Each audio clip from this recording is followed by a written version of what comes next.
വിണ്ടുകീറിയ ചുമരുകൾ, ഏത് നിമിഷവും തലയിലേക്ക് പതിക്കാറായ ശുചിമുറിയുടെ കോൺക്രീറ്റ് സ്ലാബ്, ചോർന്നൊലിക്കുന്ന മേൽക്കൂര, മഴയിൽ നനഞ്ഞ ചുമരിൽ നിന്നും ഷോക്ക് ഏൽക്കുമോ എന്ന ഭീതി വേറെയും.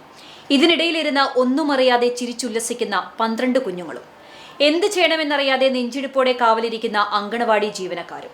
തിരുമിറ്റക്കോട് പഞ്ചായത്ത് 13-ാം വാർഡായ പള്ളപ്പാടത്തെ 42-ാം നമ്പർ ചാഴിയാട്രി അംഗൻവാടിയിലാണ് ഈ ദുരവസ്ഥ. 32 വർഷങ്ങൾക്ക് മുമ്പ് നിർമ്മിച്ച പഴയ കെട്ടിടത്തിലാണ് അംഗൻവാടി പ്രവർത്തിക്കുന്നത്. ഇതിലൊരു ചെറിയ നവീകരണമെങ്കിലും നടന്നിട്ട് ഇപ്പോൾ 10 വർഷത്തിലേറെ കഴിഞ്ഞു. കാലവർഷം കനത്തു പെയ്യാൻ തുടങ്ങിയതോടെ എപ്പോൾ വേണമെങ്കിലും തകർന്നേക്കാമെന്ന ഭീതിയുടെ നിഴലിലാണ് ഈ കെട്ടിടം നിലകൊള്ളുന്നത്. അങ്കണവാടിയിലുള്ള 12 കുരുന്നുകൾക്കും ജീവനക്കാർക്കുമായി ആകെയുള്ളത് ഒരേ ഒരു ശുചിമുറിയാണ്. ഈ കെട്ടിടത്തിന് മുകളിലെ കോൺക്രീറ്റ് സ്ലാബ് ഭിത്തിയിൽ നിന്നും കാലപ്പഴക്കത്താൽ വേർപെട്ട് ഏത് നിമിഷവും താഴേക്ക് പതിക്കാവുന്ന അവസ്ഥയിലാണ്. ശുചിമുറിയുടെ പഴയ ചുമരുകൾ പലയിടത്തും വിണ്ടുകീറിക്കഴിഞ്ഞു. അങ്കണവാടിയുടെ അകത്തേക്ക് നോക്കിയാൽ ചുമരുകളിൽ നിറയെ വലിയ വിള്ളലുകളാണ്.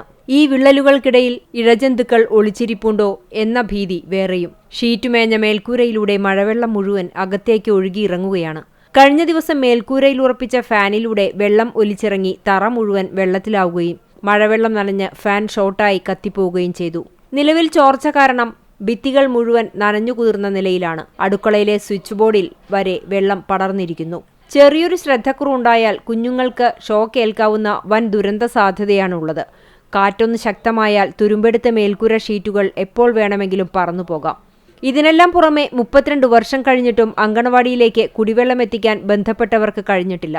തൊട്ടടുത്ത വീടുകളിൽ നിന്നും ടീച്ചറും ഹെൽപ്പറും കൂടി തലയിൽ ചുമന്നാണ് കുടിവെള്ളവും ശുചിമുറിയിലേക്കുള്ള വെള്ളവും എത്തിക്കുന്നത്. രാത്രി ഒരു മഴ പെയ്താൽ രാവിലെ വന്ന് അങ്കണവാടിക്കകത്തെ വെള്ളം കോരിക്കളഞ്ഞ് തറ ഉണക്കിയെടുത്ത ശേഷം മാത്രമാണ് ഇവിടെ ക്ലാസ് ആരംഭിക്കുന്നത്. രക്ഷിതാക്കളും ജീവനക്കാരും പരാതികൾ പറഞ്ഞു മടുത്തു. പക്ഷേ സർക്കാർ തലത്തിലോ പ്രാദേശിക തലത്തിലോ യാതൊരുവിധ കാര്യക്ഷമമായ ഇടപെടലുകളും നാളിതുവരെ ഉണ്ടായിട്ടില്ല.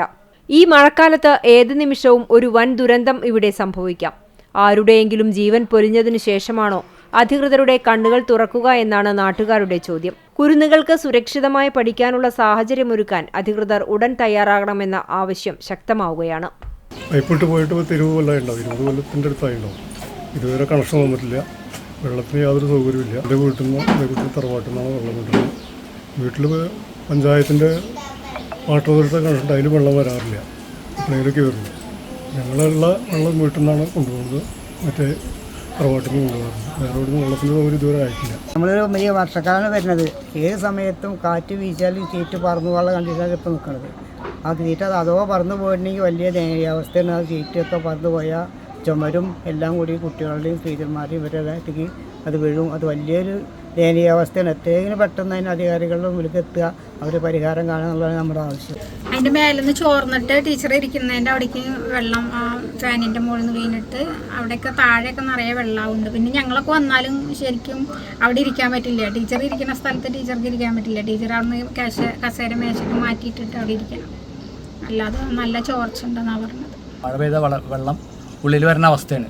പിന്നെ ശരിക്കും എടുത്തു പറയാന്ന് വെച്ചാൽ ഈ അംഗൻവാടി വന്നതിന് ശേഷം ഇതിലേക്ക് വെള്ളത്തിൻ്റെതായ ഒരു സംവിധാനം ഇന്നവരെ ചെയ്തിട്ടില്ല. ഇതിലേക്ക് വെള്ളം സർക്കാർ പൈപ്പോ അല്ലെങ്കിൽ വേറെ ഒരു സംവിധാനത്തിൽ വെള്ളത്തിനുള്ള ടീച്ചർ അടുത്ത വീടുകളിലൊക്കെ പോയിട്ടാണ് വെള്ളം കൊടുത്തിട്ടാണ് ഇവിടുത്തെ വെള്ളത്തിൻ്റെ ആവശ്യം നിറവേറ്റുന്നത്. പഞ്ചായത്തിൻ്റെ എ എന്ന് എഞ്ചിനീയർ വന്നു കഴിഞ്ഞാൽ അവർക്ക് കണ്ടാൽ മനസ്സിലാവുമല്ലോ ഇതെന്താണ് ഇതിൻ്റെ അവസ്ഥ. നമ്മൾ വന്ന് കണ്ടിട്ട് അതിൻ്റെ എന്താണ് അവസ്ഥ എന്ന് നോക്കിയതിന് ശേഷം നിങ്ങൾ എന്താ വെച്ചാൽ തീരുമാനിച്ചോളൂ പറഞ്ഞിട്ട് എഞ്ചിനീയർ ഇതുവരെ വന്ന് നോക്കിയിട്ടില്ല.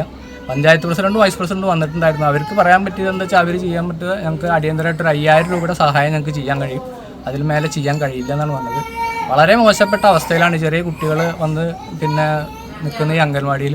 ടീച്ചറുടെയൊക്കെ അവസ്ഥ വളരെ മോശമാണ്. കാരണം എന്താ വെച്ചാൽ അവരൊക്കെ ആകെ എന്തെങ്കിലും ഒരു കാറ്റ് വന്നു, നല്ലൊരു കാറ്റ് വന്നു, അല്ലെങ്കിൽ നല്ലൊരു മഴയത്ത് ഇടിഞ്ഞു വീഴുക അങ്ങനെ എന്തെങ്കിലും സംഭവിച്ചു കഴിഞ്ഞാൽ പിന്നീട് പറഞ്ഞിട്ട് കാര്യമില്ലല്ലോ. പിന്നെ എത്രയും പെട്ടെന്ന് അത് ക്ലിയറായി കിട്ടണമെന്നാണ് ഞങ്ങൾ നാട്ടുകാരായ ഞങ്ങളെ LMS അംഗങ്ങളായ ഞങ്ങളുടെ ആവശ്യം.